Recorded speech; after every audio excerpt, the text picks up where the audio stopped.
Hi everyone, and welcome back to my channel and another Casey Anthony trial witness. His name is Ricardo Morales and he lived in Florida in 2007 to 2008. He knows he's an ex-boyfriend of Casey. He met her when at a party in June 2007, and she was friends of one of his mutual friends, and they started dating in February 2008. She told him she had a job at Universal Studios as an event coordinator. At least that part of the story is consistent throughout. She said she was required to give tours around Universal. He never visited her at work, and they would occasionally talk about work. She mentioned a work colleague called Juliet on a few occasions, and her boss called Tom. Ricardo had never met or spoke to any of these people. He lived in a townhouse with a housemate and was there while he was dating Casey. He knew Casey had Kaylee. Kaylee would go over to his home on a regular basis, and eventually Casey would end up staying over 4 to 5 nights a week, and Kaylee would stay with her. They would all sleep in the bed together, but it would go Ricardo, Casey, Kaylee. She wasn't in the middle of them both. Casey wouldn't keep clothes or toiletries at his house. She would bring them with her and take them home again. They show a photo of Casey and Kaylee at Ricardo's home in his bedroom. They broke up in mid-April of 2008, but he stayed in contact with Casey, and she would still come over sometimes. He never met George or Cindy, but had been to the house. He went over once early on, as she had invited him over for breakfast, but George nor Cindy were there. 7th of June 2008, Casey spent the night at Ricardo's with Kaylee. 9th to the 10th of June 2008, Casey spent the night as well as Kaylee. On the morning of the 10th of June was the last time he saw Kaylee. He didn't see Casey after that until the 1st of July. He had minimal contact with Casey, like an odd text here and there. Casey did not express any concern about Kaylee being missing in any of those texts.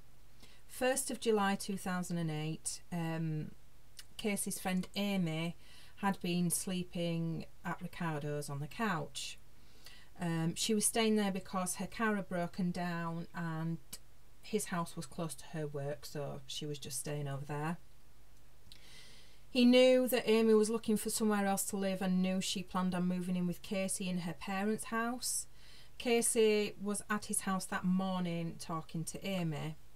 He was surprised to see her there because he hadn't seen her in a few weeks and he didn't know she was coming over, but he didn't notice anything strange about her demeanour. She was still the same.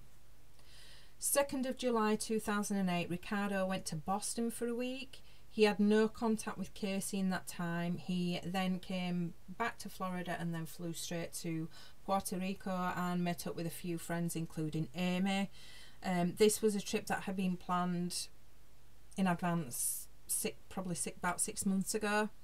Casey was invited, but he didn't think she would go after they split up. They came back on the 15th of July 2008. He saw Casey that day at the airport because they'd arranged for her to pick them up. Said she was the same. She was happy, smiling, same old Casey. Ricardo took a number of photos of Casey and Kaylee, and he did end up selling them to Globe magazine. They approached him in August 2008 and he received $4,000 for the photos. He didn't sell them to anyone else. They show another photo of Kaylee and Casey. Casey. Cross-examination. They begin by showing a photo of something that Ricardo posted on his MySpace. He posted this around the time he was dating Casey. He posted it because it was a joke and he found it funny. He never discussed this photo nor discussed chloroform to Casey. Up until Globe excuse me.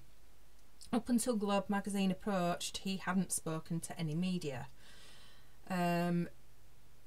The attorney is trying to shame him for selling them, but he doesn't seem fazed by this at all.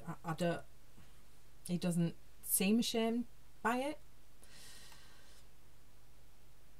Redirect, he says he didn't use Casey's computer to research chloroform, and there was one night where Casey stayed with Kaylee, and he woke up the next morning to find Kaylee not there.